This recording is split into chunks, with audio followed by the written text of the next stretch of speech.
Hello everyone, Assalamu alaikum. Welcome to our channel Physics with BKS. Today we are going to start vectors and scalars. जैसे कि हमारी जो new STB है उसकी series चल रही है जिसमें मैं आपको समझा रहा हूँ वेक्टर्स एंड स्केलर्स की जो बुक रीडिंग है उसमें चैप्टर नंबर मेरे ख्याल से 3 है काइनेमेटिक्स वाला। उसके ही अंदर जो है इंक्लूडेड है scalar and vectors.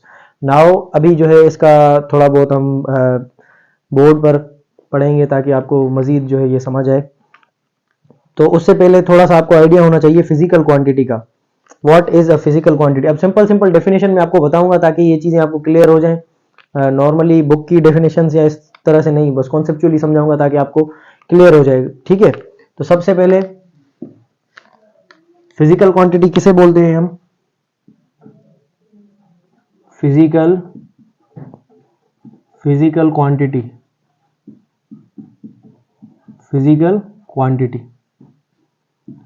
Physical quantity को हम एक्सप्रेस करते हैं किसके साथ? Q के साथ। It is expressed with Q and Q is equals to N into U। अब इसमें आपको हर चीज पता होनी चाहिए। N क्या है? N हमारे पास है नंबर, एंड U क्या है? U is unit. ठीक है, तो नंबर टाइम्स अगर यूनिट हो तो इसको हम बोलते हैं फिजिकल क्वांटिटी। और अगर डेफिनेशन की बात की जाए तो सिंपल हम इसके लिए क्या बोलते हैं? Quantities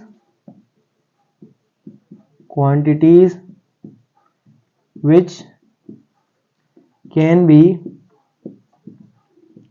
be measured or counted। यानी ऐसी क्वांटिटीज जिनको आप एक तो मेजर कर सको और दूसरा काउंट कर सको। कुछ चीजें काउंट की जाती हैं, कुछ चीजों को मेजर किया जाता है। जिस तरह से आपका वॉल्यूम है, मेजरमेंट जिस तरह से आप करते हो, वैसे तो हर चीज की आप मेजरमेंट ही करते हो बेसिकली। ठीक है, और इसको मैं यहां लिख लेता हूं, यहां पर ये स्पॉट पड़ रहा है। मेजर जैसे कि आप वॉल्यूम करते हो, तो अब वॉल्यूम जो है आपके पास, आप इसका यूनिट, इसके पास वॉल्यूम के पास एक यूनिट होता है जैसे कि डेसीमीटर क्यूब, ये वॉल्यूम का यूनिट है, या मीटर क्यूब। अब इसके सामने मैं नंबर लिख लूं 5 डेसीमीटर क्यूब, तो 5 क्या है? नंबर है, और डेसीमीटर क्यूब क्या है? यूनिट है। तो इसका मतलब ये है कि ये जो है ये फिजिकल क्वांटिटी है। आई होप कि ये आपको समझ आया होगा। और जिस तरह से हम स्टॉप वॉच से टाइम को काउंट करते हैं कि कितना टाइम गुजरा है या इस तरह से, तो इन सिंपल अगर मैं आपको बोलूं कि जो भी क्वांटिटीज आपको पता होती हैं फिजिक्स के अंदर, वो नॉर्मली सारी की सारी जो होती हैं वो फिजिकल क्वांटिटीज होती हैं। अब कौन सी चीजें आप मेजर या काउंट नहीं कर सकते? तो वो होती हैं आपके इमोशंस, हैप्पीनेस और पेन वगैरह। ये सारी चीजें जो है आप मेजर नहीं कर सकते, तो इसी वजह से उनको फिजिकल क्वांटिटीज में इंक्लूड नहीं किया जाता। मींस इसमें जो है एक्सक्लूडेड कौन सी चीज है? इसमें आपके इमोशंस अलाउड नहीं है। इमोशंस की फिजिक्स में कोई वैल्यू नहीं है। ठीक है, तो ये बात याद कर लो। ठीक है, अच्छा, अब इसमें एक चीज और है, वो कौन सी? कि ये नंबर और यूनिट, इनकी आपस में जो प्रोपोर्शनैलिटी है ना, वो इनवर्स है।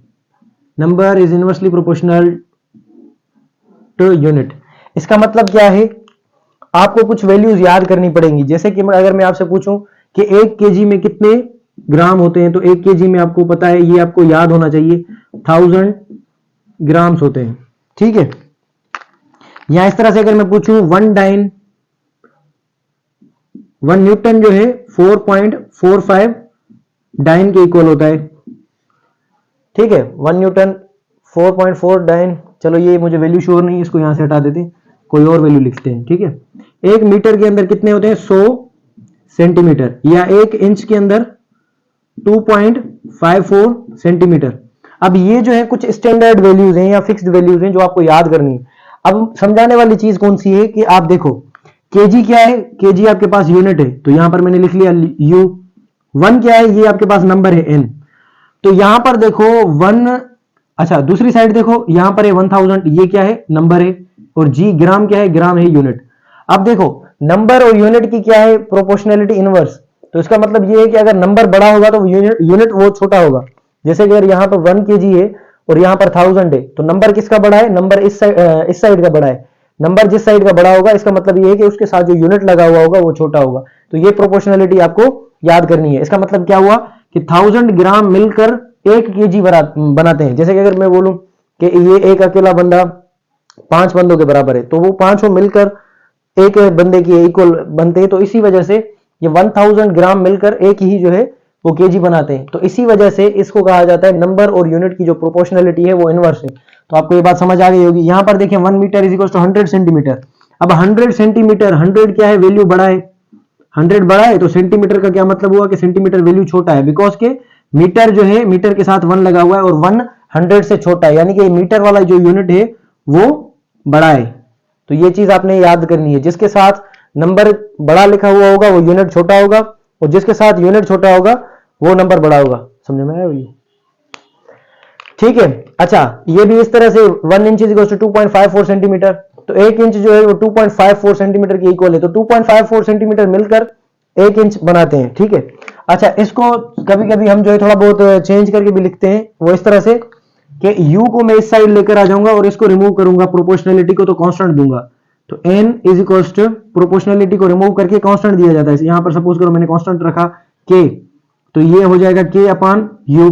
तो यहां पर अगर मैं k की वैल्यू लिखूं तो n u की जो प्रोडक्ट मिलेगी वो कांस्टेंट मिलेगी। तो अगर आपसे एमसीक्यू में पूछा जाए कि product of number and unit is, तो इसमें से 2 एमसीक्यू आपके आ सकते हैं एमडी गेट में। Product of number and unit is, तो वो कांस्टेंट होगा। नंबर और यूनिट की जो प्रोडक्ट है वो कांस्टेंट होगी। This is the thing which you have to remember. अच्छा, दूसरी चीज क्या होगी याद करने के लिए? अच्छा, ये किसके लिए? ये आपको एमसीक्यू पॉइंट ऑफ व्यू के लिए ये चीज बताई मैंने आपको। अच्छा, दूसरी चीज क्या है कि नंबर एंड यूनिट आर, अगर इस तरह से लिखा हो number and unit in physical quantity, number and unit in physical quantity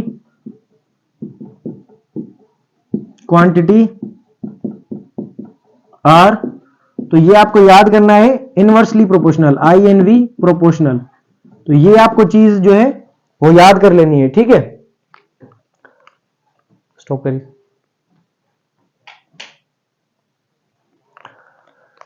तो 2 एमसीक्यूज आपके पास आ सकते हैं, product of number and unit is constant, और दूसरा number and unit in a physical quantity are inversely proportional. तो आपने ये चीज याद करनी है।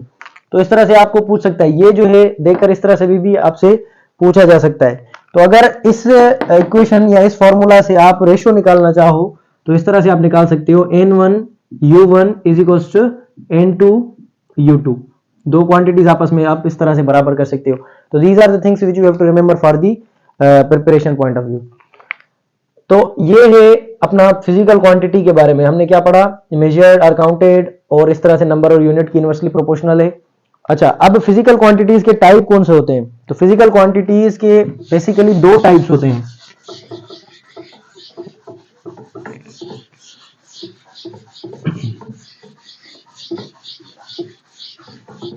इसके बेसिकली 2 टाइप्स होते हैं। वो कौन से? एक होती है हमारे पास फंडामेंटल क्वांटिटीज, फंडामेंटल क्वांटिटीज, और दूसरी हमारे पास होती हैं डिराइव्ड क्वांटिटीज, डिराइव्ड क्वांटिटीज। अच्छा, ये जो डिराइव्ड क्वांटिटीज हैं, डिराइव्ड, ये इन्हीं में से जो है बनती हैं। फंडामेंटल क्वांटिटीज के बारे में कहा जाता है कि these are basic quantities, basic quantities and do not rely on any other quantity. ये बेसिक क्वांटिटी होती हैं और किसी भी और क्वांटिटी पर डिपेंड नहीं करती हैं, रिलाई नहीं करती। तो these are called fundamental quantities. अच्छा, अब फंडामेंटल क्वांटिटीज कितनी होती हैं? फंडामेंटल क्वांटिटीज हमारे पास होती हैं 7 फंडामेंटल क्वांटिटीज। अच्छा, डिराइव्ड के बारे में हम क्या लिखेंगे? डिराइव्ड के बारे में हम लिखेंगे कि डिपेंड्स अपॉन ये जो ऊपर वाली है फंडामेंटल, या इनको हम दूसरा बेसिक भी बोलते हैं, basic, depends upon basic quantities, depends upon basic quantities. तो अब एक चीज समझो, फंडामेंटल क्वांटिटीज जो हैं ये किसी भी और क्वांटिटी पर डिपेंड नहीं करती। ड्राइव्ड क्वांटिटीज जो हैं वो हमारे पास डिपेंड करती हैं कौन सी, फिजिकल क्वांटिटी, अपना फंडामेंटल क्वांटिटीज पर। और इसका मतलब ये है कि सिंपल उन्हीं में से ये क्वांटिटीज बनती हैं, ठीक है। अच्छा, अब एक चीज और देखें, फंडामेंटल क्वांटिटीज ये जो 7 है वो कौन कौन सी जो है होंगी, ठीक है। फंडामेंटल क्वांटिटीज आपके पास कौन सी होती हैं, तो ये 7 होती हैं। और इनके नाम क्या हैं, तो ये हम नाम जरूरी हैं, ये हमें पता होना चाहिए। पहली कौन सी है, पहली है हमारे पास लेंथ, फर्स्ट, दूसरी मास, तीसरी time, length, mass, time, fourth amount of substance, amount of substance, luminous intensity, luminous intensity and temperature. Temperature का पूरा नाम थर्मोडायनामिकल टेम्परेचर भी हम इसको बोलते हैं, ठीक है, thermodynamical temperature. And the last one is current या इलेक्ट्रिकल करंट, बात एक ही है। अच्छा, लेंथ का आपके पास यूनिट क्या होता है, लेंथ का आपके पास यूनिट होता है मीटर। तो इन सबके पहले यूनिट्स देख लो, लेंथ का यूनिट क्या होगा, मीटर। मास का यूनिट क्या है, मास का यूनिट है किलोग्राम, मास का यूनिट क्या है, किलोग्राम। टाइम का यूनिट क्या होगा, टाइम का यूनिट होगा सेकंड। अमाउंट ऑफ सब्सटेंस का यूनिट क्या होगा, अमाउंट ऑफ सब्सटेंस का यूनिट है मोल, MOLE। और इसका जो साइन होगा वो साइन होगा MOL, ई जो है हम हटा देंगे। ल्यूमिनस इंटेंसिटी का यूनिट क्या है, ल्यूमिनस इंटेंसिटी का यूनिट है कैंडेला। और थर्मोडायनेमिकल टेम्परेचर का केल्विन। और लास्ट करंट का है एम्पियर, करंट का क्या होगा, एम्पियर। हेलो एवरीवन, अस्सलाम वालेकुम, welcome to our channel physics with BKS. I am doctor Babar, third year MBBS student. तो इसके पिछले सेक्शन में हमने पढ़ा था फिजिकल क्वांटिटीज़ के बारे में। Now onwards we are starting with vectors and scalars.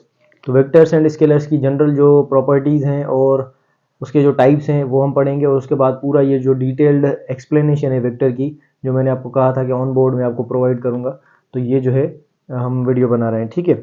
So vectors and scalars,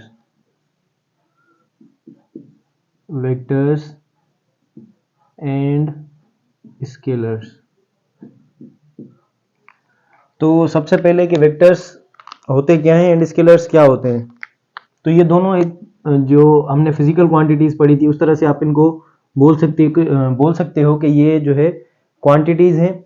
लेकिन इन क्वांटिटीज में फ़र्क क्या है, अगर ऐसी क्वांटिटी आपके पास मौजूद हो जिसके पास मैग्नीट्यूड हो, मैग्नीट्यूड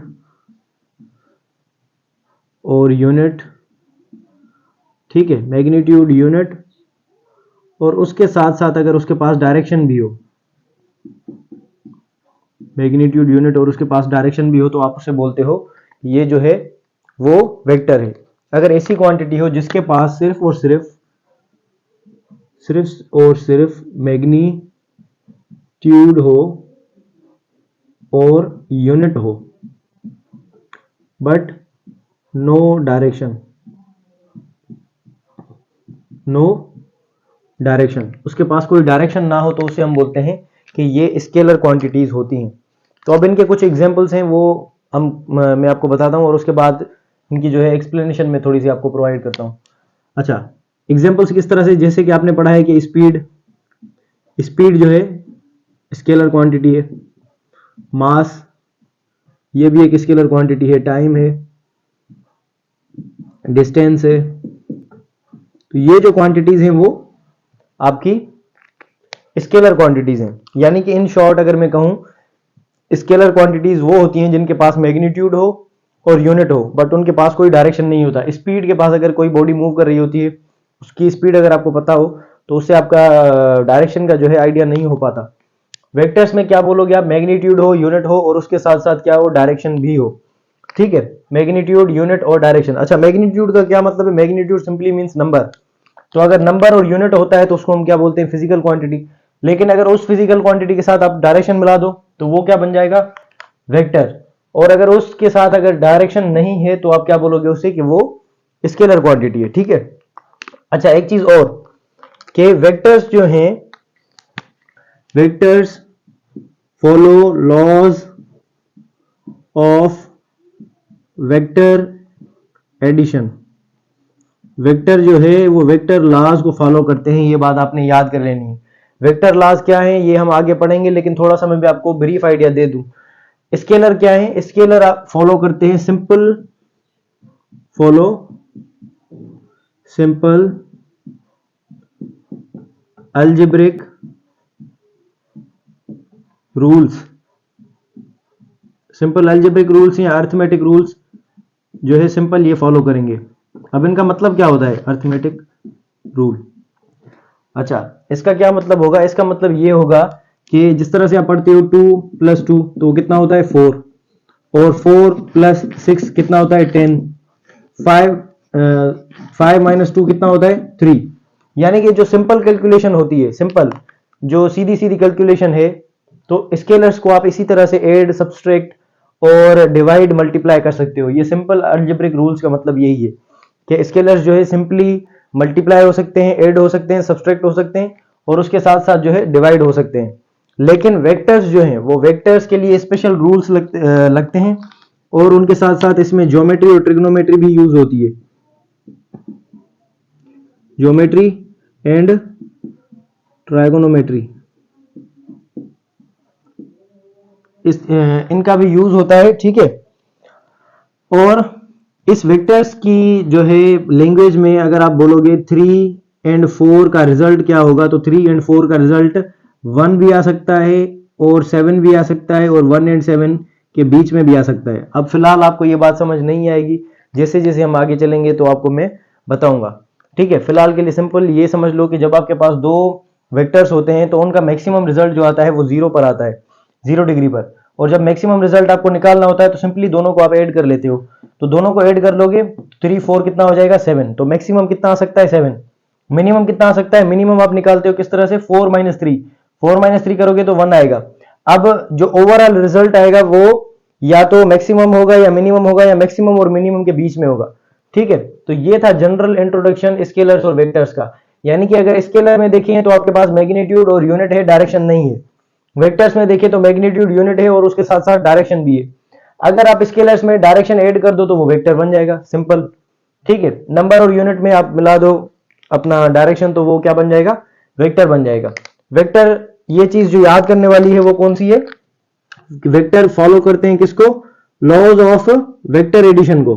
और वेक्टर एडिशन के लॉज किस तरह से होते हैं, ये इस तरह से होते हैं। अगर आपके पास दो वेक्टर्स हैं जैसे कि 3 न्यूटन एंड 4 न्यूटन, तो उनका रिजल्ट क्या होगा, उसका 1 न्यूटन एंड 7 न्यूटन के बीच में से रिजल्ट कोई भी आ सकता है। ठीक है।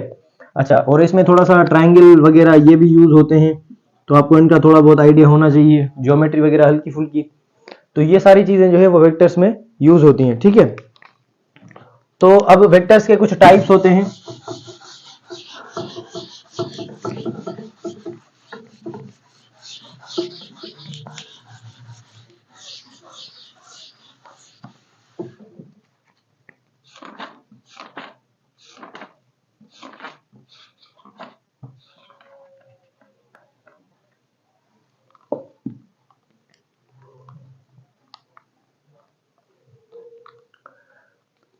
अच्छा, अब एक चीज समझ लो कि जैसे कि आपके पास डिस्टेंस, जैसे कि आपके पास वेक्टर होता है एक डिस्प्लेसमेंट। डिस्प्लेसमेंट क्या है आपके पास, ये एक वेक्टर क्वांटिटी है। और वेक्टर क्वांटिटी को आप ऐड या सब्सट्रैक्ट किस तरह से कर सकते हो, तो अगर आपसे कहा जाए कि एक बॉडी जो है वो यहां पर एक पॉइंट है ए, दूसरी पॉइंट है बी और यहां पर ये तीसरी पॉइंट है सी। तो अगर आपसे कहा जाए कि एक बॉडी गई ए से बी की तरफ और ये कितना गई है, ये गई है 3 मीटर, और फिर ये बी से सी की तरफ गई, वो कितनी गई है 4 मीटर। तो बताओ कि इसका डिस्प्लेसमेंट क्या बनेगा। तो अब देखो डिस्प्लेसमेंट क्या होता है, shortest distance between two points. Displacement क्या होता है, shortest distance between two points. दो पॉइंट्स होते हैं जो आपके, उनके दरमियान में जो शॉर्टेस्ट डिस्टेंस होता है उसे हम बोलते हैं डिस्प्लेसमेंट।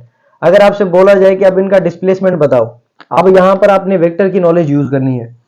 यहां पर देखो ये सीधा ए से बी की तरफ गया, फिर बी से सी की तरफ गया, तो इसका ये जो 3 मीटर है और ये 4 मीटर अगर आप डायरेक्टली आप ऐड कर लोगे, 3 मीटर्स प्लस 4 मीटर्स, तो ये कितना आएगा 7 मीटर्स। लेकिन ये इसका डिस्प्लेसमेंट नहीं है, बल्कि ये इसका डिस्टेंस है, क्योंकि डिस्टेंस के लिए आप क्या बोलते हो, total path length covered by the body. Body ने जितना भी पाथ लेंथ कवर किया है उसको पूरे को आप नाम देते हो क्या, डिस्टेंस। अच्छा, तो इसको 3 और 4 को मिला दो, अगर यहां पर कोई और लिखा हुआ होता तो उसको भी आप ऐड कर लेते तो आपको डिस्टेंस मिल जाता। ये है हमारे पास डिस्टेंस आ गया।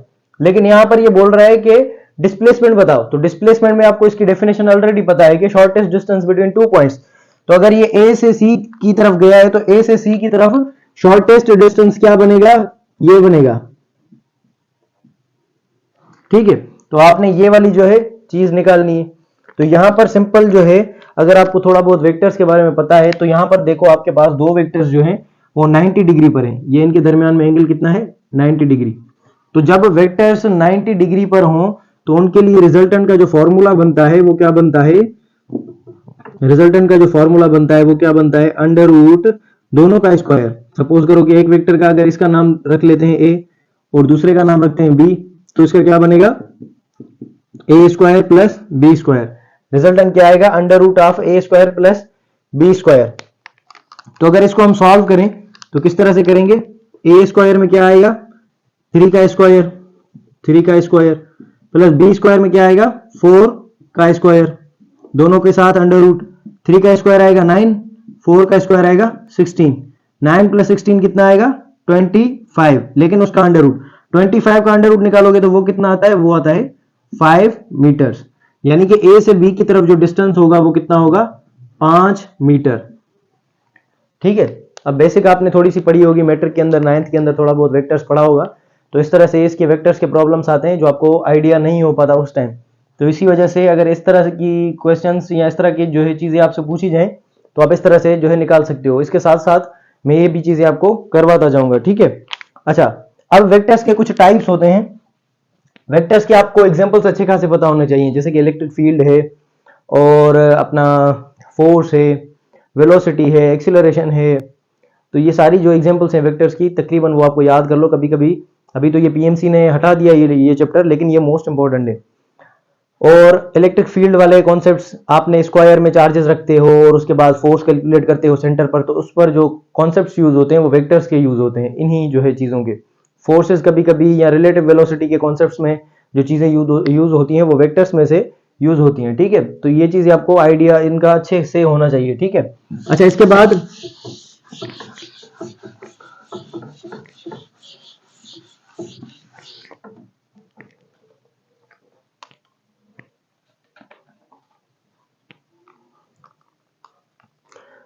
बाद आपके पास होते हैं पैरेलल वेक्टर्स। इसके बाद आपके पास होते हैं पैरेलल वेक्टर्स, पैरेलल वेक्टर्स। अच्छा, इस पैरेलल में भी आपके पास होते हैं दो वेक्टर्स, इसके सब टाइप्स हैं, लाइक पैरेलल, लाइक पैरेलल और अनलाइक पैरेलल, अनलाइक पैरेलल। अच्छा, लाइक पैरेलल, अनलाइक पैरेलल को आप दूसरा एंटी पैरेलल भी बोल सकते हो, एंटी पैरेलल। लाइक पैरेलल का मतलब क्या है कि दो वेक्टर्स जो हों वो सेम डायरेक्शन में हो, फिर उनका मैग्नीट्यूड जो है वो भले बराबर हो या ना हो। यानी कि अगर ये दो वेक्टर्स बने हुए हैं, एक छोटा एक बड़ा, वो सेम डायरेक्शन के अंदर हैं, लेकिन भले इनका जो है मैग्नीट्यूड कहां से शो होता है, ये जो लाइन है ये मैग्नीट्यूड को शो करती है ये लाइन, और एरो जो है डायरेक्शन को शो करता है, तो ये कहलाएंगे लाइक वेक्टर्स। अच्छा, अनलाइक वेक्टर्स किस तरह से होते हैं, अगर एक का डायरेक्शन इस तरफ हो तो दूसरे का डायरेक्शन इस डायरेक्शन के अंदर हो, यानी कि ये जो है इनमें एंगल कितना होना चाहिए 180 डिग्री, तो वो कहलाएंगे अनलाइक पैरेलल वेक्टर्स या एंटी पैरेलल वेक्टर्स। अच्छा, इनमें भी मैग्नीट्यूड चेंज हो सकता है लेकिन डायरेक्शन अपोजिट होगा, लेकिन इसमें मैग्नीट्यूड चेंज होगा, दोनों में मैग्नीट्यूड चेंज होगा, इसमें डायरेक्शन सेम, इसमें डायरेक्शन अपोजिट। अच्छा, इसमें एंगल कितनी होगी लाइक पैरेलल में, लाइक पैरेलल वेक्टर्स में आपकी जो एंगल होती है वो होती है दो वेक्टर्स के दरमियान में 0 डिग्री, क्योंकि पैरेलल वेक्टर्स के दरमियान में एंगल कितना होता है 0 डिग्री। तो यहां पर मैं छोटा सा आपको बता दूं कि वेक्टर्स को हम लिखते किस तरह से हैं। वेक्टर के बारे में थोड़ा बहुत तो मैंने आपको बता दिया, लेकिन ये रिप्रेजेंटेशन आपको पता होनी चाहिए। Representation of vector. अच्छा, वेक्टर को जाहिर करने का तरीका, वेक्टर को जाहिर करने के दो तरीके होते हैं, एक तो आप फार्मूला की मदद से उसको उसके रिजल्ट वगैरह जो होते हैं वो आप निकालते हो, दूसरा होता है जो आप पेन पेपर से ड्रॉ करते हो बुक अपना कॉपी के ऊपर या जो है, तो उसको उस मेथड को हम बोलते हैं ग्राफिकल मेथड, यानी कि उसको क्या कहेंगे ग्राफिकल मेथड। और दूसरा जिसमें फॉर्मूलाज वगैरह यूज होते हैं वो कौन सा है, उसको बोलते हैं हम एनालिटिकल मेथड। एनालिटिकल मेथड, इसमें जो वेक्टर्स वगैरह यूज होंगे वो फॉर्मूला से हम निकालेंगे, r is equal to under root a square plus B square plus 2ab cos of theta. अब इसमें जो भी चीजें मैं बताता जाऊं वीडियो के अंदर, आप वो चीजें समराइज करो, इंटर रिलेट करो कि ये चीज इसके साथ किस तरह से रिलेटेड है, और चीजें याद करते जाओ।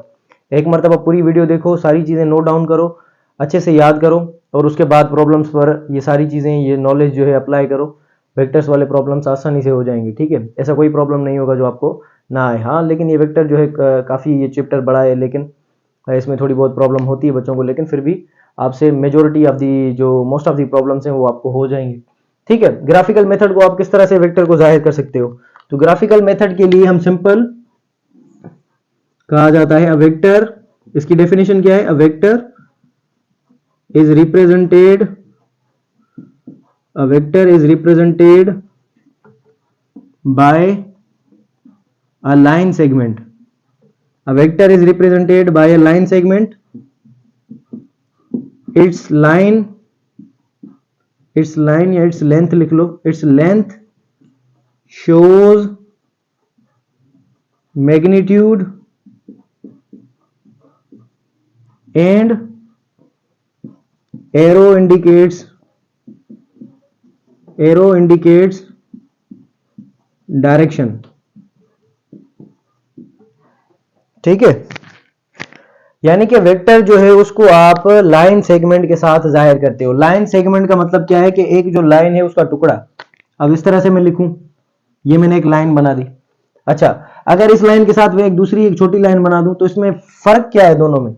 अब देखो यहां पर ये क्या कह रहा है कि a vector is represented by a line segment, यानी कि वेक्टर को जाहिर किया जाता है एक लाइन सेगमेंट के साथ। इट्स लेंथ शोज मैग्नीट्यूड, तो ये चीज एक लेंथ को हाईलाइट करो और मैग्नीट्यूड को हाईलाइट करो। तो यहां पर इसकी लेंथ बड़ी है, यहां पर इसकी लेंथ छोटी है, तो इससे क्या जाहिर हुआ कि जो बड़ी लेंथ वाली है उसकी जो मैग्नीट्यूड की वैल्यू है वो ज्यादा है, और जो छोटी है उसकी जो मैग्नीट्यूड की लेंथ है वो कम है। ठीक है, यानी कि ये मैग्नीट्यूड का फर्क है, इसका मैग्नीट्यूड कम है, इसका मैग्नीट्यूड ज्यादा है। And arrow indicates its direction, तो अगर इसको मैं यहां पर एरो लगा दूं तो ये इसका डायरेक्शन होगा, और इसको अगर मैं यहां पर एरो लगा दूं तो ये इसका डायरेक्शन होगा। तो ये वेक्टर को जाहिर करने का तरीका है।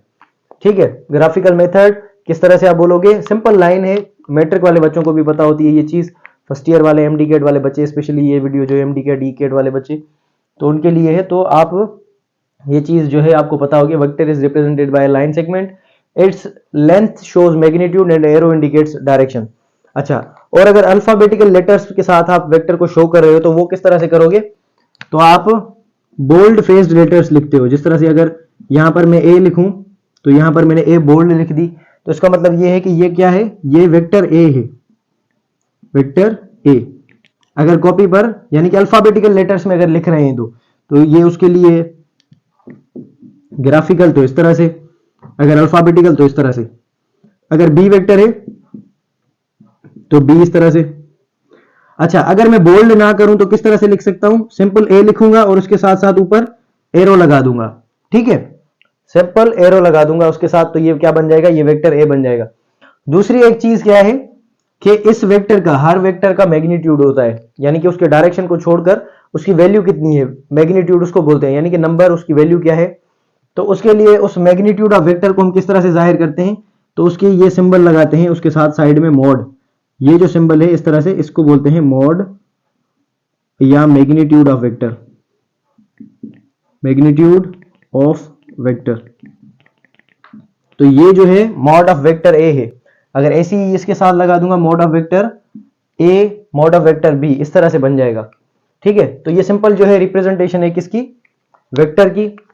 इसको जाहिर करते हैं किसके साथ? ग्राफिकल मेथड के साथ, एनालिटिकल मेथड के साथ। ग्राफिकल मेथड के साथ आपको थोड़ा मैं आगे बताता हूं कि वेक्टर्स को ऐड किस तरह से किया जाता है, हेड टू टेल रूल क्या होता है और बाकी चीजें। एनालिटिकल मेथड में ये फॉर्मूला है, इसकी जो यूजेस हैं वो भी हम पढ़ते हैं थोड़ी देर में, ठीक है। फिलहाल ये वेक्टर्स के कुछ टाइप्स हैं, वो जो है मैं सोच रहा था कि आपको कंप्लीट करवा दूं।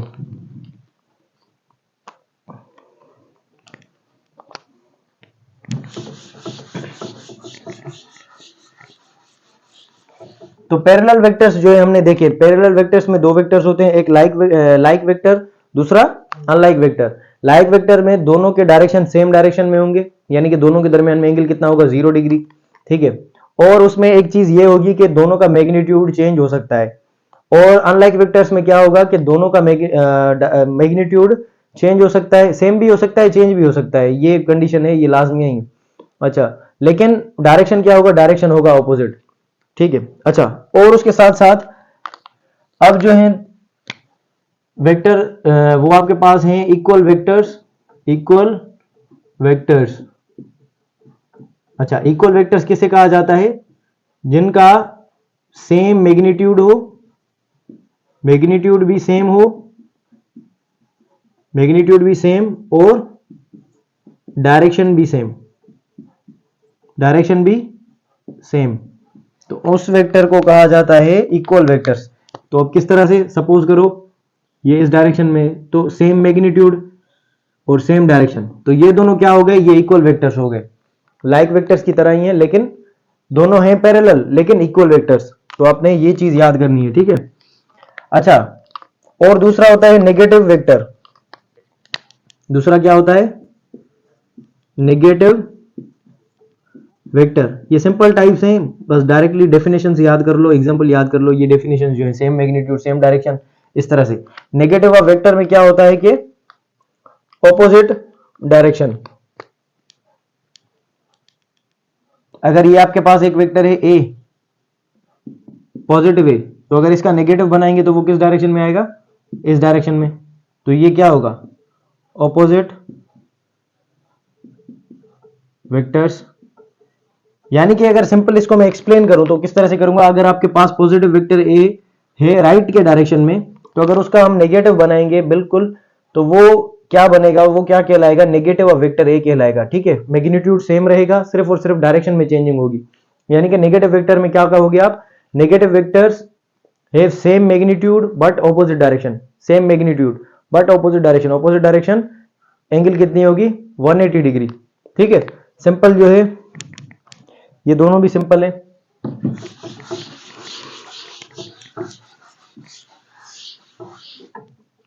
अच्छा, अब आपके पास होते हैं कुछ coplanar vectors, coplanar vectors, coplanar vectors.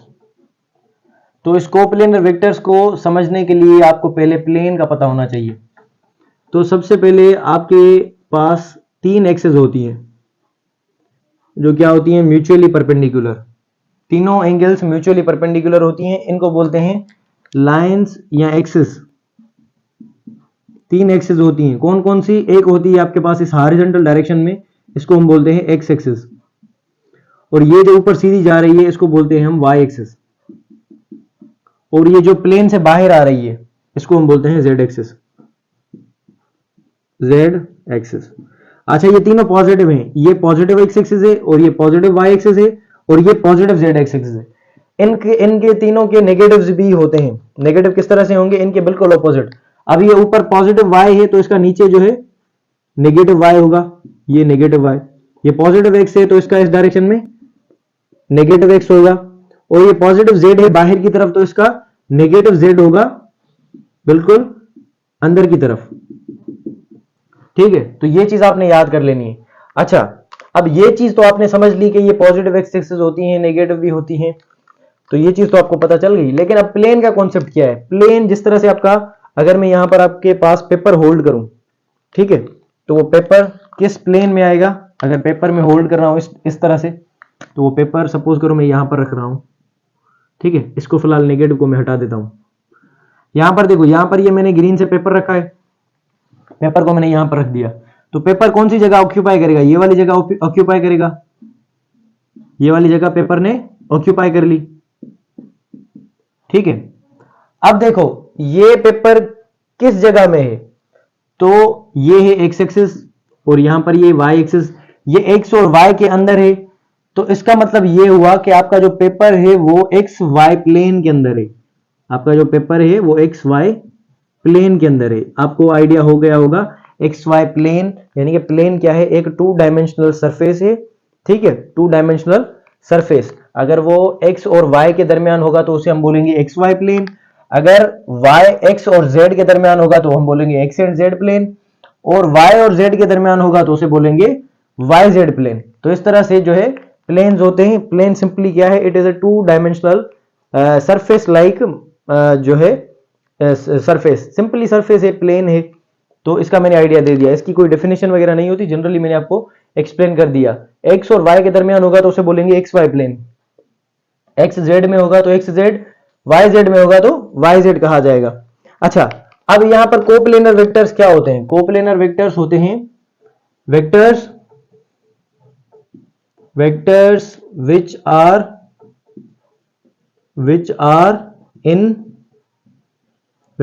Are in same plane, वो वेक्टर्स जो सेम प्लेन के अंदर हो। तो अब आपको इस डेफिनेशन के बाद आइडिया हो रहा होगा कि ये इतना मैंने क्यों समझाया।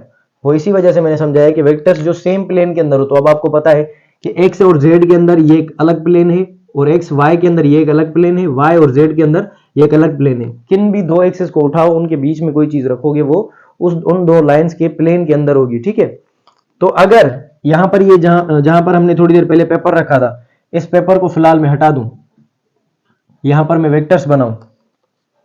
ठीक है, वेक्टर्स बनाऊं किस तरह से? अगर मैंने रखा यहां पर इस तरह से एक वेक्टर, ये दूसरा वेक्टर, ये तीसरा वेक्टर, तो अब देखो ये तीनों वेक्टर्स एक्स वाई प्लेन के अंदर है। तो ऐसे वेक्टर्स जो सेम प्लेन के अंदर हो उन्हें कहा जाता है कोप्लेनर वेक्टर्स। इसी तरह से अगर इन यहां पर y और z के दरमियान में, अब ये देखो ये कौन से प्लेन के अंदर है? ये y z के अंदर है। तो अगर y और z के दरमियान में होंगे तो उनको क्या कहा जाएगा? उनको कोप्लेनर कहा जाएगा, क्योंकि ये भी अपने ही प्लेन में, ये तीनों आपस में कोप्लेनर वेक्टर्स हैं, ये तीनों आपस में कोप्लेनर वेक्टर्स हैं। ठीक है, तो इसका ये आइडिया था कोप्लेनर वेक्टर का। उसके बाद आपका होता है पोजीशन वेक्टर। उसके बाद आपका क्या होता है? Position vector. फिजिक्स वालों का होता है, आपका नहीं होता। ठीक है, पोजीशन वेक्टर, पोजीशन वेक्टर। अच्छा, काफी बच्चे जो होते हैं वो कंफ्यूज होते हैं position vector and displacement vector में। तो इसको, इन दोनों ये अलग अलग है। अभी जो इन्होंने न्यू एसटीबी की एडिशन निकाली है उसमें पोजीशन वेक्टर लिखा हुआ है, उसके साथ ऑब्लिक लिखी हुई है, और डिस्प्लेसमेंट वेक्टर लिखा हुआ है। तो position vector displacement vector same नहीं है। उन दोनों में क्या फर्क है मैं भी आपको ये अभी बताता हूं। पोजीशन वेक्टर और उसके साथ साथ में अलग करके लिख रहा हूं ये डिस्प्लेसमेंट वेक्टर। पोजीशन वेक्टर के लिए सिंपल वेक्टर सिंपल है। ठीक है, उसकी थ्योरेटिकल जो चीजें हैं वो थ्योरेटिकल याद कर लो। वेक्टर को पढ़ने का सबसे आसान तरीका, थ्योरेटिकल चीजें जो याद करने वाली चीजें हैं सिंपली याद कर लो। जो प्रैक्टिस वाली चीजें हैं, जो फॉर्मूलाज हैं, जो तरीके हैं वो देख लो, और उसके बाद जो है अपनी जो है टेस्ट लो, देखो कि आप को जो चीजें याद करने वाली हैं वो याद हैं, फॉर्मूलाज याद हैं, पैटर्न पता है, उसके बाद प्रैक्टिस स्टार्ट करो, कुछ भी जो है आपसे मिस नहीं होगा, ठीक है। पोजीशन वेक्टर क्या है? Such a vector which shows which indicates position of a point from origin। ऐसा वेक्टर जो कि किसी भी पॉइंट की ऐसा वेक्टर जो किसी भी पॉइंट की पोजीशन बताए ओरिजिन के हिसाब से या रेफरेंस पॉइंट के हिसाब से। ओरिजिन को समटाइम्स रेफरेंस पॉइंट भी कहा जाता है, तो उसको हम क्या बोलेंगे? Position vector. अब इसको समझने के लिए सिंपल चीज वो क्या होगी कि यहां पर देखो, आपके पास यहां पर ये मैंने बनाया क्या? y एक्सिस, ये मैंने बनाया x एक्सिस। ये क्या है हमारी? ये x एक्सिस और ये है हमारी y एक्सिस। अब यहां पर जो है मैंने एक पॉइंट रखा, यहां पर ये जो पॉइंट रखा मैंने, ये मैंने रखा पॉइंट P, और यहां पर ये मैंने पॉइंट रखा, ये मैंने रखा पॉइंट Q, ठीक है। यहां पर ये मैंने रखा पॉइंट P, यहां पर मैंने पॉइंट रखा Q। अब यहां पर जिस पॉइंट पर दोनों लाइंस इंटरसेक्ट करती हैं ना, x और y, यहां पर ये देखो, इस y को अगर नीचे लेकर आऊं, इस x को यहां लेकर जाऊं, तो ये जो है दोनों लाइंस यहां पर इंटरसेक्ट कर रही हैं, तो यहां पर होता है ओरिजिन। इसको O के साथ जाहिर किया जाता है। याद कर लो, सारी जो मेजरमेंट्स होती हैं वो ओरिजिन से होती हैं। ओरिजिन को हम रेफरेंस पॉइंट भी बोलते हैं, ठीक है। यहां पर अगर मैं इस P पॉइंट को शो करने के लिए वेक्टर बनाऊं, P पॉइंट को जाहिर करने के लिए अगर मैं एक वेक्टर बनाऊं, किस तरह से? बिल्कुल इस तरह से। इस पॉइंट को थोड़ा सा, P पॉइंट को थोड़ा सा आगे करके लिखते हैं यहां पर, ठीक है। तो P पॉइंट को जाहिर करने के लिए हमने यहां पर एक वेक्टर बनाया। तो अब देखो, यहां पर इसकी टेल कौन सी जगह पर है? O की जगह पर, और एंडिंग जो है हेड कहां पर है? P पर। तो इसको मैं इस तरह से लिख सकता हूं, OP वेक्टर। और इस Q के लिए अगर मैं वेक्टर बनाऊं, तो Q के लिए किस तरह से बनाऊंगा? ये दूसरा वेक्टर। अच्छा, इसकी टेल कहां पर है? O की जगह पर। हेड कहां पर है? Q की जगह पर। तो यहां पर इसके लिए मैं लिखूंगा OQ वेक्टर, और इसके ऊपर मैंने लगा दिया एरो, ठीक है। अच्छा, एक चीज और समझ लो, अगर कहीं पर इस तरह से लिखा हो OA और उसके ऊपर एरो हो, तो इस ऊपर एरो का मतलब होता है कि जहां पर ये इसकी एंडिंग है ना, तो यहां से ये स्टार्ट हुआ है पिछले वाले ही जगह से, और जहां पर हेड हो वहां पर वो खत्म हुआ है। तो ये चीज आपने याद कर लेनी है। और वेक्टर की ये जो हमने ग्राफिकल रिप्रेजेंटेशन पढ़ी थी, इसमें इसको हम इनिशियल पॉइंट या इसको हम टेल भी बोलते हैं, और इसको हेड कहा जाता है, हेड, और टर्मिनल पॉइंट भी हम कहते हैं, ठीक है, टर्मिनल पॉइंट। ये मैं बताना आपको भूल गया। अच्छा, अब यहां पर OP एंड OQ हमने क्या पढ़ा? Position vector, such a vector which indicates position of a point from origin. जो ओरिजिन से किसी पॉइंट की पोजीशन बताएं, उनको हम क्या कहते हैं? Position vector. तो इस यहां पर देखो, ये OP वेक्टर है, ये P की पोजीशन बता रहा है। OQ वेक्टर है, वो ओरिजिन से Q की पोजीशन बता रहा है। तो इसका मतलब क्या हुआ? इसका मतलब ये हुआ कि हमारे पास जो OP है एंड OQ जो है, OP and OQ both are position vectors। Simple चीज कि दोनों आपके पास जो हैं वो पोजीशन वेक्टर्स हैं। कितना सिंपल है। कोई भी पॉइंट हो जो ओरिजिन से कोई वेक्टर ओरिजिन से उस पॉइंट को एक्सप्रेस करे या डायरेक्शन बताए, तो उसको हम बोलेंगे पोजीशन वेक्टर। सिंपल चीज। अच्छा, और एक चीज, अगर मैं इस OP और OQ की जगह पर यहां पर इसको मैं हटा दूं थोड़ी देर के लिए, समझाने के लिए आपको, यहां पर मैंने लिखा इस वाली जगह पर R1 और इस वाली जगह पर मैंने लिखा R2, ठीक है। तो अब इन दोनों का जो डिफरेंस है इन पॉइंट्स का, ये जो पॉइंट है, अगर मैं इससे यहां पर एक वेक्टर और ड्रा करूं इस तरह से, यानी कि ये देखो इस तरह से, ये जो है एक वेक्टर है, यहां पर ये दूसरा वेक्टर है। अब यहां से मैंने एक तीसरा वेक्टर ड्रा कर दिया है। तो ये जो डिफरेंस वेक्टर बना है दो पोजीशन वेक्टर्स में, क्योंकि ये इस वेक्टर को क्या बोलेंगे, डिफरेंस वेक्टर। अब ये जो डिफरेंस वेक्टर बना है, अच्छा डिफरेंस क्यों, क्योंकि जो अब आप इसका वैल्यू निकालोगे ना तो बड़े में से छोटा माइनस करोगे, डिफरेंस इस तरह से निकालते हैं, ठीक है। और डिफरेंस कभी भी जो है आपकी निगेटिव नहीं आती, याद कर लो ये चीज। अच्छा अब दोबारा से समझो, ये क्या है, हमारा position vector r1 point p को एक्सप्रेस कर रहा है, r2 पॉइंट q को एक्सप्रेस कर रहा है। लेकिन यहां पर वो वेक्टर जो इन दोनों पॉइंट्स को आपस में मिलाए, उस वेक्टर को हम नाम देते हैं क्या, यहां पर मैं लिख लेता हूं displacement vector. Displacement vector, displacement vector. अब डिस्प्लेसमेंट वेक्टर की हम थोड़ी सी डेफिनेशन लिख लेते हैं ताकि आपको ये चीज याद रहे। वो कौन सी है, अपना कौन सी displacement vector, it is a difference vector, difference vector which joins two points of position vector, या सिंपल दो पॉइंट्स को मिलाए या दो पोजीशन वेक्टर को मिलाए तो उसको हम बोलते हैं डिस्प्लेसमेंट वेक्टर। इसका फॉर्मूला क्या है डिस्प्लेसमेंट वेक्टर का, इसको हम डेल्टा आर के साथ जाहिर करते हैं, डेल्टा आर। और जहां पर ये वेक्टर गया है, अब देखो ये वेक्टर कहां से कहां जा रहा है, R1 से जा रहा है R2 की तरफ, तो जिस तरफ जाएगा उसमें से माइनस करेंगे, ठीक है। तो ये आएगा R2 माइनस R1, और ये याद कर लो डिफरेंस है तो R2 हमेशा बड़ा होगा। तो अगर आपको पता ना हो कि R1 कौन सा है, R2 कौन सा है, तो जिसकी वैल्यू बड़ी हो वो यहां पर रख लेना और R1 की जगह पर छोटी वैल्यू रख लेना, ठीक है। तो आप यहां से डिस्प्लेसमेंट वेक्टर निकाल सकते हो। ऐसे आपके काफी टेक्स्ट बुक्स के अंदर जो है प्रॉब्लम्स लिखे हुए हैं, जनरली मैं आपको समझाने के लिए समझा रहा हूं, और जो चीजें आप नॉर्मली मिस कर देते हो वो समझा रहा हूं। अगर आपको काफी चीजें न्यू लग रही हैं या ऐसा लग रहा है कि आपको समझ नहीं आ रहा, तो दोबारा से वीडियो को देखेंगे तो आपको ये चीजें क्लियर होती जाएंगी, क्योंकि यही चीजें हैं जो आप पढ़ते नहीं हो, टेक्स्ट बुक्स में क्लियरली लिखी नहीं होती, फिर आप जब उनको करते हो, कोई प्रॉब्लम करते हो, कोई वर्कशीट करते हो, तो फिर आपको मसला होता है। वेक्टर्स की एक सिंपल वर्कशीट मैंने अपलोड कर दी है, उसके साथ दूसरी एक वीडियो जो है 1 घंटे की, वो भी मैंने अपलोड कर दी है, जिसमें मैंने वेक्टर्स के कुछ प्रॉब्लम्स वगैरह करवाए हैं, तो वो भी आप देख लो, उससे आपकी जो है ग्रिप अच्छी बनेगी और कॉन्सेप्ट जो नॉर्मल सिंपल क्वेश्चन है वो आप कर लोगे, ठीक है। तो ये था हमारा कॉन्सेप्ट पोजीशन वेक्टर का और डिस्प्लेसमेंट वेक्टर का, ठीक है। नाउ अब इस थोड़ा सा आगे चलते हैं।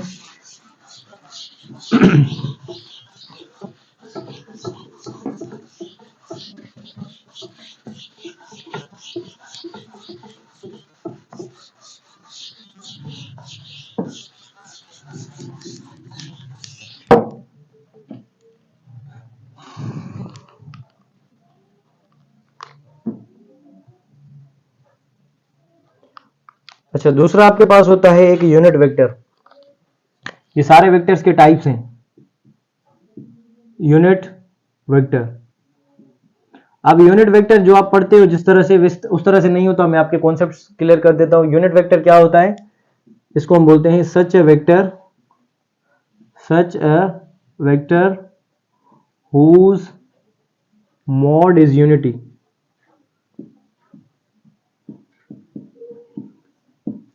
जो बच्चों को काफी जगह पर गलती करते हैं वो यही होती है। यूनिट वेक्टर ऐसा वेक्टर होता है जिसका मैग्नीट्यूड 1 के बराबर होता है। यूनिट वेक्टर खुद 1 के बराबर नहीं होता, ये चीज याद कर लो। सच अ वेक्टर हुज मॉड, यहां पर लिखा हुआ है ये चीज, मॉड यानी कि मैग्नीट्यूड 1 के बराबर हो। वेक्टर खुद जो है वो 1 के बराबर नहीं होता। और हमारे पास यूनिट वेक्टर होते हैं छोटे छोटे, कौन से, आई, जे और के।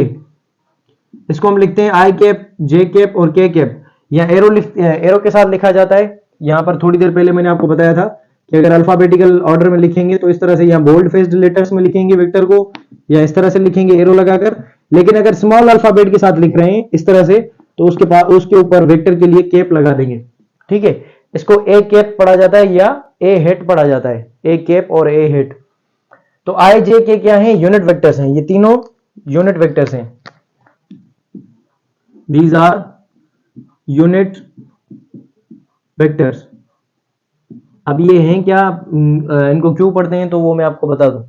आई कैप हमने थोड़ी देर पहले पढ़ा, हमारे पास 3 एक्सिस होती हैं, एक होती है एक्स एक्सिस, दूसरी होती है वाई एक्सिस और तीसरी होती है जेड एक्सिस।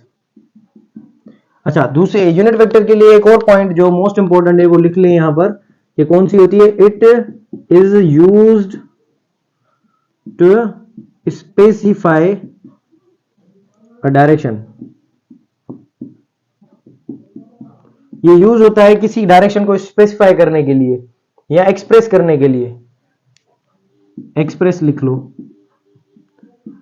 अच्छा, एक्स एक्सिस के डायरेक्शन में अगर कोई वेक्टर हो इस तरह से, तो उसको हम जाहिर करते हैं आई कैप के साथ। यानी कि आई वेक्टर क्या है? It is a unit vector along positive X axis. J vector क्या है? It is a unit vector along positive Y axis. Z के एक्सिस अपना के कैप क्या है? It is a unit vector along positive Z axis. I, J और K बारे में क्या पढ़ा हमने? I basically I is a unit vector along positive X axis, J is a unit vector along positive Y axis, के is a unit vector along positive Z axis. ठीक है, तो ये तीनों यूनिट वेक्टर्स होते हैं। अच्छा, यूनिट वेक्टर का मॉड निकालने का फॉर्मूला क्या है? अच्छा, यूनिट वेक्टर को लिखा किस तरह से जाता है पहले थोड़ा सा ये देख लो। यूनिट वेक्टर इज एक्सप्रेस्ड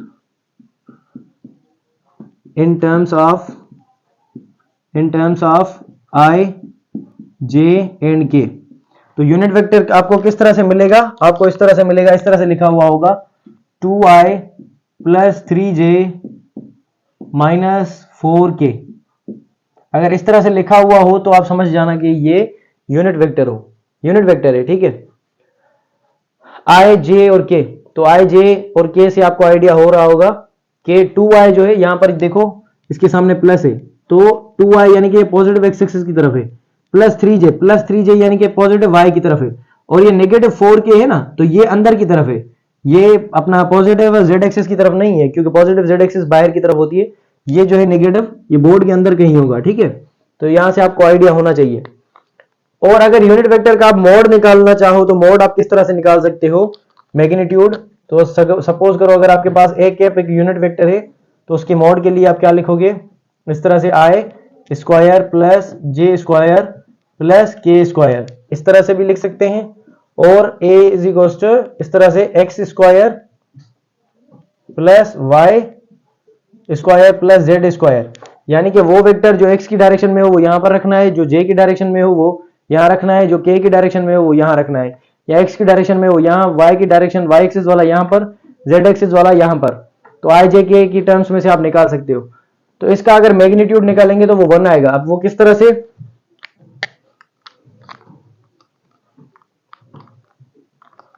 इसका मैग्नीट्यूड निकालने के लिए हमारे पास फॉर्मूला क्या है? यूनिट वेक्टर का मैग्नीट्यूड निकालने के लिए x square plus Y square plus Z square. दूसरी चीज कि यूनिट वेक्टर हमें मिलता किसे कैसे? यानी कि अगर हमें जो है अगर यूनिट वेक्टर निकालना है तो किस तरह से निकाल सकते हैं? How can we get unit vector? तो आपके पास जो भी वेक्टर हो उसको उसके मैग्नीट्यूड के साथ डिवाइड कर लो।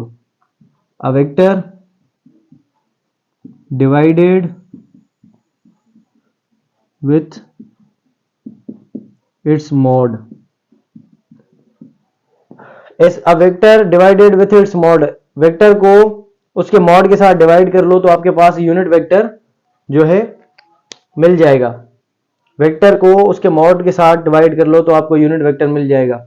वेक्टर अगर सपोज करो आपके पास ये है तो इसका मैग्नीट्यूड निकालेंगे। ठीक है, ये वेक्टर जो है इसका मैग्नीट्यूड निकालेंगे और इस वेक्टर को इसके मैग्नीट्यूड के साथ डिवाइड करेंगे तो हमें मिलेगा यूनिट वेक्टर। तो यूनिट वेक्टर ए सपोज करो हमें निकालना है तो उसके लिए क्या होगा? ऊपर रखेंगे, ऊपर क्या रखना है? वेक्टर ए, इस तरह से unit vector A divided by vector का ए का मॉड। तो यहां पर ये करके देखते हैं और मैं आपको फिर इसकी समराइज करके इसको थोड़ा सा बताता हूं।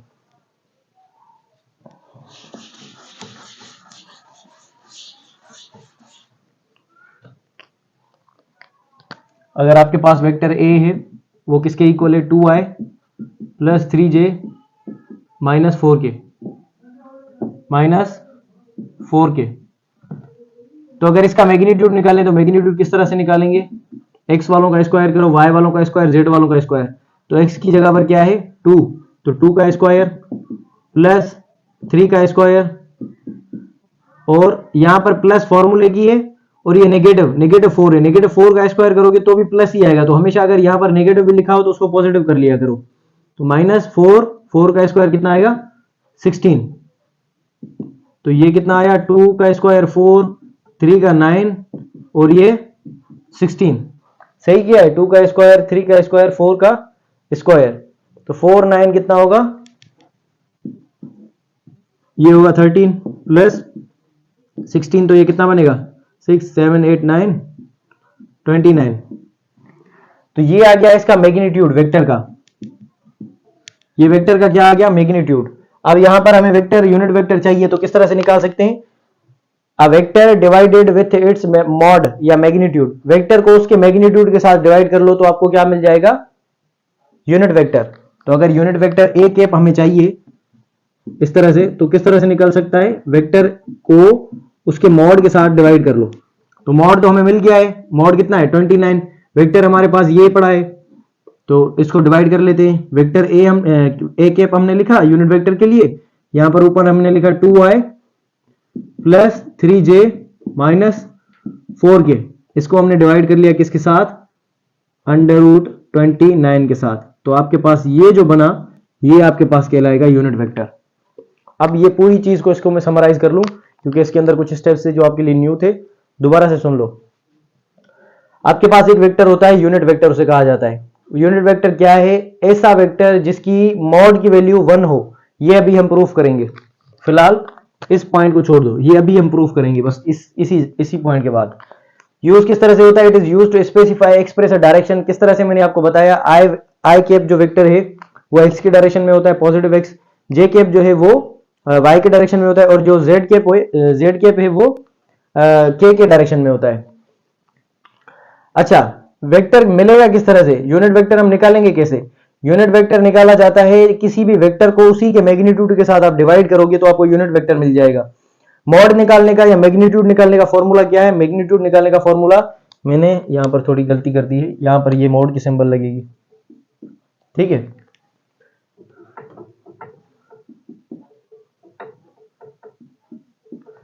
तो यहां पर ये मॉड की सिंबल लगेगी। मॉड निकालने का फॉर्मूला ए स्क्वायर सॉरी अपना I square plus J square plus के स्क्वायर या X square plus Y square plus Z square. अच्छा, आई किसके अलॉन्ग होता है एक्स के, जे किसके अलॉन्ग होता है वाई के, और के किसके अलॉन्ग होता है जेड के। तो इस तरह से भी हम लिख सकते हैं, ठीक है, सिंपल। तो यहां पर हमने क्या किया, हमारे पास एक वेक्टर है ए वेक्टर, तो उसका मैग्नीट्यूड हमने निकाला, मैग्नीट्यूड आया उसका √29। तो अब हमें यूनिट वेक्टर निकालना है, तो यूनिट वेक्टर किस तरह से निकाल सकते हैं, A cap is equal to vector और उसके साथ उसी को मैग्नीट्यूड को डिवाइड कर लो तो आपको मिल जाएगा यूनिट वेक्टर। तो ये अब क्या है, यूनिट वेक्टर है आपके पास। तो एक चीज और देख लो, इसको हम इस तरह से भी लिख सकते हैं, 2/√29 i plus 3/√29 j minus 4/√29 k, क्योंकि ये जो होल √29 नीचे लिखा हुआ है ना, ये सबके नीचे है, 2 के भी नीचे है, 3 के भी नीचे है, 4 के भी नीचे है, ठीक है। तो ये चीज आपने अपने माइंड के अंदर रखनी है। अच्छा, अब इसका मैग्नीट्यूड 1 के बराबर कैसे आएगा, कोई भी वेक्टर अगर प्रूफ करना है कि आपके पास कि ये यूनिट वेक्टर है, तो उसको प्रूफ करने का तरीका क्या है, उसका मॉड निकालो, मॉड उसका 1 के बराबर आएगा, तो इसका मतलब ये है कि ये यूनिट वेक्टर है। अब आपके पास ये जो चीज पड़ी हुई है ये है यूनिट वेक्टर, ठीक है। निकाला आपने किस तरह से, ये सारी चीजें आपने पढ़ी, पॉइंट्स वगैरह निकाली। अब आप किस तरह से कर सकते हो, यहां पर शो हो रहा है, हाँ, तो यहां पर करके देखते हैं, ठीक है। यूनिट वेक्टर हमारे पास क्या आया है, ये जो ए कैप है वो कितना आया, 2/√29 i plus 3/√29 j minus 4/√29 k। तो अब इसका स्क्वायर करो, i का स्क्वायर, j का स्क्वायर, k का स्क्वायर। i के सामने क्या है ये, j के सामने क्या है ये चीज, और ये k के सामने ये वाला। तो √i स्क्वायर, i का स्क्वायर, 2 का स्क्वायर कितना होगा, ये जो स्क्वायर होगा ना इस तरह से 2/√29 और ये i, तो ये सबका स्क्वायर होगा, तो सबका स्क्वायर होगा तो इसका भी स्क्वायर होगा, नीचे वाले का भी स्क्वायर होगा, ठीक है। और प्लस ये आएगा 3/√29 जे, इसका भी स्क्वायर, माइनस, अच्छा ये फॉर्मूले का पहले प्लस रखना है, उसके बाद ये ब्रैकेट के अंदर माइनस, -4/√29 के, और इसका भी स्क्वायर, आई का स्क्वायर, जे का स्क्वायर, के का स्क्वायर, इन सब का स्क्वायर 1 के इक्वल आता है।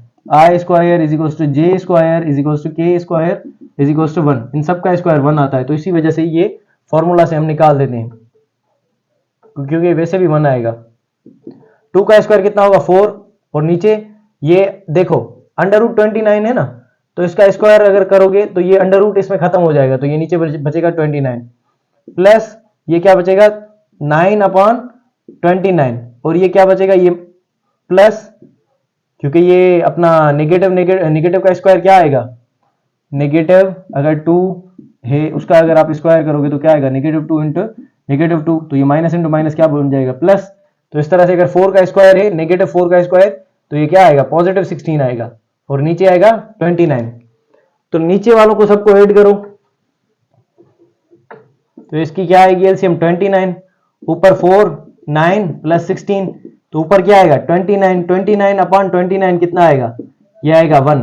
आपके पास इस वाले वेक्टर का मैग्नीट्यूड आ गया 1, इसका मतलब ये हुआ कि ये जो वेक्टर है आपके पास वो क्या है, वो यूनिट वेक्टर है।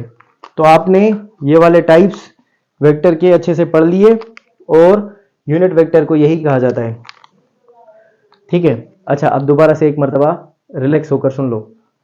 हमने क्या किया, ये जो वेक्टर है इसका मोड निकाला, मैग्नीट्यूड निकाल के उस वेक्टर को, जो ए वेक्टर था उसको उसके मैग्नीट्यूड के साथ डिवाइड कर लिया, तो हमारे पास जो वेक्टर आया उसे कहा जाता है यूनिट वेक्टर। यूनिट वेक्टर निकालने का तरीका यही है। सबसे पहली बात चेक करना हो आपने कि ये यूनिट वेक्टर है या नहीं, तो उसके लिए ये सबसे पहली पॉइंट जो मैंने लिखी है, ऐसा वेक्टर जिसका मॉड 1 के बराबर हो। तो मॉड किस तरह से 1 के बराबर होगा, वो जो मैंने किया है, और लास्ट में ये वाला 1 आया है, तो ये जो है इसको चेक करने का तरीका है। मैग्नीट्यूड निकालने का फॉर्मूला किस तरह से, x square under root plus Y square plus Z square, ये भी कर सकते हो, √i square plus J square plus के स्क्वायर भी कर सकते हो। आई वाले के सामने जो टर्म्स लिखे हो, 2 लिखा हो, 3 लिखा हो, उसका स्क्वायर करो, जे वाले के सामने जो चीज़ लिखी हुई हो उसका स्क्वायर करो, के वाले के सामने जो चीज़ लिखी हुई है उसका स्क्वायर करके अंडर रूट निकालो, तो आपको आंसर मिल जाएंगे। सिंपल जो है आपकी मैथमेटिक्स है, और यही यहाँ पर यूज हो रही है। और एक चीज यहाँ पर, और एक चीज कौन सी थी, हाँ, आई स्क्वायर, जे स्क्वायर, के स्क्वायर, इनको अंडर रूट में रखकर कंफ्यूज मत होना, क्योंकि इनका स्क्वायर जो है वो 1 के इक्वल आता है। और ऐसा वेक्टर जिसका मॉड 1 है वो, अच्छा, एक्सप्रेस करने के लिए डायरेक्शन के लिए यूज होता है यूनिट वेक्टर। 3 वेक्टर्स मैंने बताया, आई जे के। पॉजिटिव आई है तो पॉजिटिव एक्स एक्सिस के अलॉन्ग, पॉजिटिव जे है तो पॉजिटिव वाई के अलॉन्ग, पॉजिटिव के है तो पॉजिटिव जेड के अलॉन्ग, नेगेटिव आई है तो नेगेटिव एक्स, नेगेटिव जे है तो नेगेटिव वाई, नेगेटिव के है तो negative Z. Negative Z board के अंदर होगी। और ये जो 3 एक्सेस बनाई थी, ये तीनों म्यूचुअली परपेंडिकुलर होती हैं। हर किसी के तीनों एक्सिस के दरमियान में ये जो एंगल होता है वो अपना 90 डिग्री होता है, ठीक है। अगर इस तरह से आप सपोज करो, इस तरह से, ठीक है, ये जो हॉरिजॉन्टल के डायरेक्शन में है ये है एक्स एक्सिस, ये ऊपर है ये वाई एक्सिस है, और ये जो बाहर की तरफ आ रही है ये ब्लू, ये वाली, ये जेड एक्सिस होती है, इस तरह से, ठीक है। और तीनों के दरमियान में एंगल कितना होता है, तीनों के दरमियान में एंगल होता है आपका 90 डिग्री। तो ये हमने कर लिया। और उसके बाद हमारे पास है,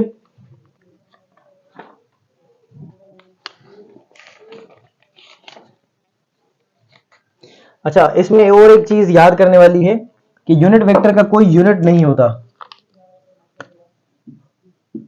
no unit, unit vector has no unit.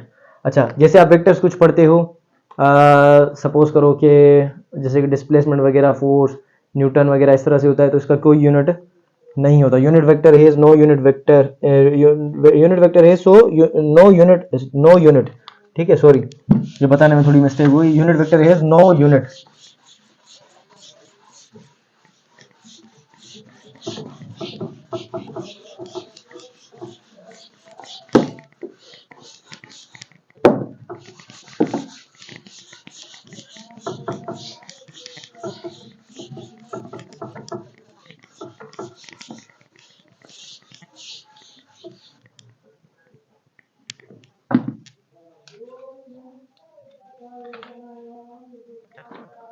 अच्छा, और एक चीज, अब इस पर कुछ मैं आपको प्रॉब्लम्स बताऊं कि मैग्नीट्यूड इनका क्या होगा। सपोज करो कि आपके अगर एक वेक्टर हो आपके पास, vector a is equal to 2i plus 3j, आपसे कहा जाए कि इसका मैग्नीट्यूड निकालो, इसका मैग्नीट्यूड निकालो या मॉड निकालो, तो आप सिंपल किस तरह से कर सकते हो, इस i वालों का स्क्वायर करोगे और इन j वालों का स्क्वायर करके अंडर रूट निकालोगे तो आपका आंसर आ जाएगा। फॉर्मूला आपके पास क्या है, a is equal to mod of a is equal to i square plus J square, या इसको इस तरह से भी लिख सकते हैं x square plus Y square, क्योंकि एक्स और वाई मौजूद है सिर्फ, ठीक है। अच्छा, तो किस तरह से करोगे, 2i इसका स्क्वायर प्लस 3j इसका स्क्वायर, तो 2 का स्क्वायर कितना होगा 4, i का स्क्वायर कितना होगा 1, तो यहां पर इसको 4 को 1 के साथ मल्टीप्लाई करेंगे तो कुछ भी नहीं, 4 ही आएगा आंसर, फर्क नहीं पड़ेगा। प्लस 3 का स्क्वायर कितना आएगा 9, तो ये कितना होगा 9 और 4 13, तो ये आपका इस वेक्टर का जो है वो मैग्नीट्यूड आ गया।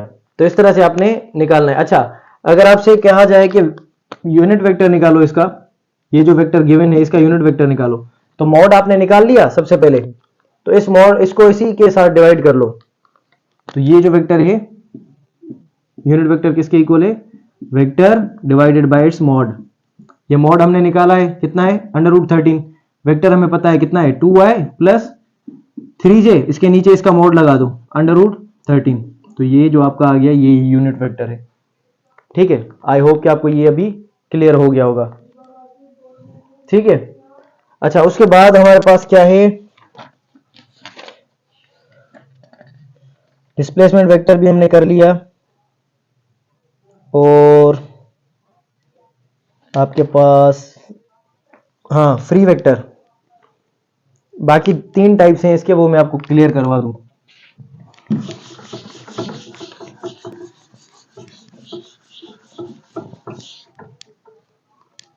फ्री वेक्टर क्या होता है, फ्री वेक्टर, फ्री वेक्टर क्या है, सच ए वेक्टर which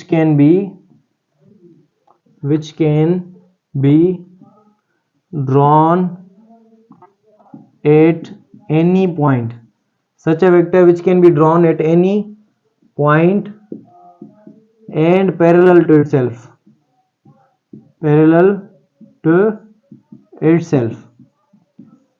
ऐसा वेक्टर जो किसी भी पॉइंट पर हम बना सकें और उसको कहीं भी मूव करवा सकें, लेकिन वो पैरेलल उसी वेक्टर के पैरेलल हो, उसका डायरेक्शन चेंज ना हो, तो उससे हम बोलेंगे फ्री वेक्टर। सपोज करो यहां पर हमने एक वेक्टर बनाया है इस तरह से, तो अगर मैं इस वेक्टर को, जिस तरह से आप कंप्यूटर के अंदर या फोन के अंदर कॉपी पेस्ट करते हो ना, तो इसको अगर कॉपी करके मैं पेस्ट करूं, कॉपी यानी कि इतना ही वेक्टर हमें निकालना है इसी के पैरेलल, तो यहां पर ये दोनों वेक्टर्स क्या है पैरेलल, इसको मैं निकाल के यहां से अगर यहां पे बना दूं, ठीक है, इसको भी करके यहां पर बना दूं, या इस वेक्टर को इन दोनों के सेम वेक्टर्स को इस यहां पर बना दूं, तो ये सारे जो वेक्टर्स हैं ये फ्री वेक्टर्स हैं। ठीक है, वेक्टर फ्री वेक्टर क्या होता है, ये मुझे बनाने में थोड़ा सा डायरेक्शन इसका थोड़ा सा चेंज हो जाता है, लेकिन सेम मैग्नीट्यूड हो, उसी वेक्टर के साथ पैरेलल हो, और किसी भी पॉइंट पर उसको बना दें, यानी कि ये वेक्टर अगर मैं इसके जैसा ही यहां पर बना दूं, यहां पर बना दूं, यहां पर बना दूं, यहां पर बना दूं, यहां पर बना दूं, ये वेक्टर फ्री वेक्टर कहलाएगा। इस वेक्टर का डेफिनेशन क्या बनी, vector which can be drawn at any point, किसी भी पॉइंट पर हम उसे बना सकते हैं, एंड पैरेलल टू इटसेल्फ, तो उसे हम कहते हैं क्या, फ्री वेक्टर। ठीक है, दूसरा आपके पास होता है, दूसरे आपके पास दो जो है वेक्टर्स होते हैं, एक होता है आपके पास इक्विलिब्रियम वेक्टर और दूसरा होता है रिजल्टेंट वेक्टर। तो यहां पर मैं लिख लेता हूं इक्विलिब्रियम वेक्टर, इक्विलिब्रियम वेक्टर, और दूसरा इक्विलिब्रियम वेक्टर, और यहां पर रिजल्टेंट वेक्टर, रिजल्टेंट वेक्टर क्या कहलाता है, रिजल्टेंट वेक्टर को हम बोलते हैं any single vector whose effect is equal to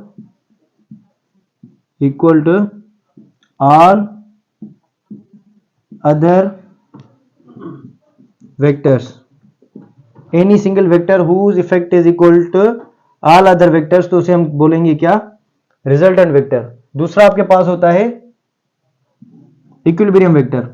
equilibrium vector क्या कहते हैं हम, such vector which cancels effect of resultant vector.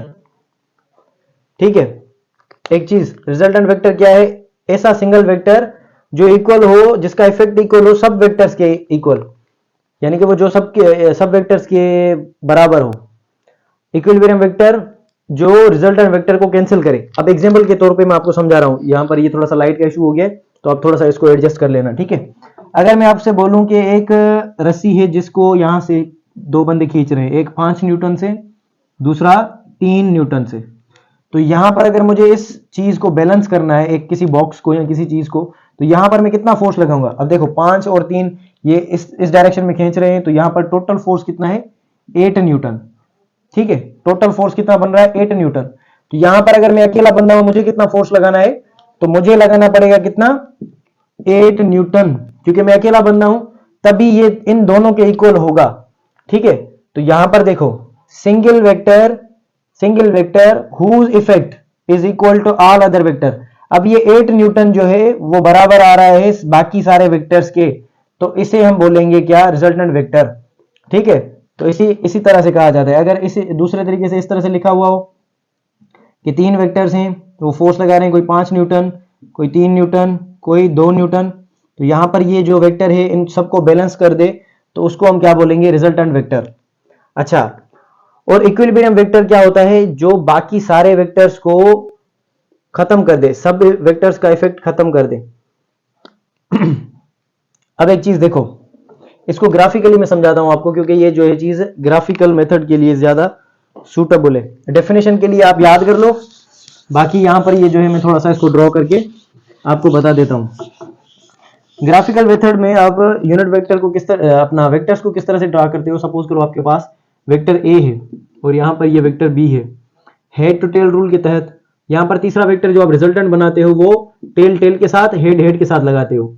ठीक है, r a is equal to a plus b, तो आपका ये जो वेक्टर कहलाता है वो रिजल्टेंट वेक्टर कहलाता है। लेकिन तो ये वेक्टर, ये जो सिंगल वेक्टर है ना, ये दोनों के इफेक्ट के इक्वल है। अच्छा, अगर आपसे मैं कहूं कि ये वेक्टर है आपके पास ए, ये वेक्टर है बी, और यहां से मैं वेक्टर बनाऊं इस डायरेक्शन के अंदर, तो ये एक क्लोज्ड लूप बन जाएगा, क्लोज्ड लूप बन जाएगा। तो याद कर लो, क्लोज्ड लूप की हमेशा जो रिजल्टेंट जो होती है वो 0 होती है, या नल वेक्टर इसको कहा जाता है, नल वेक्टर इसको कहा जाता है। और ये जो वेक्टर है ना, ये देखो, ये इस पूरे का सम 0 कर रहा है, तो पूरे का सम 0 कर रहा है, यानी कि ये रिजल्टेंट वेक्टर के इफेक्ट को, पूरे का सम कौन दिखा रहा था, रिजल्टेंट वेक्टर। तो सम अगर 0 आ रहा है, तो ये जो इक्विलिब्रियम वेक्टर है वो किसको नलीफाई कर रहा है, वो रिजल्टेंट वेक्टर को नलीफाई कर रहा है।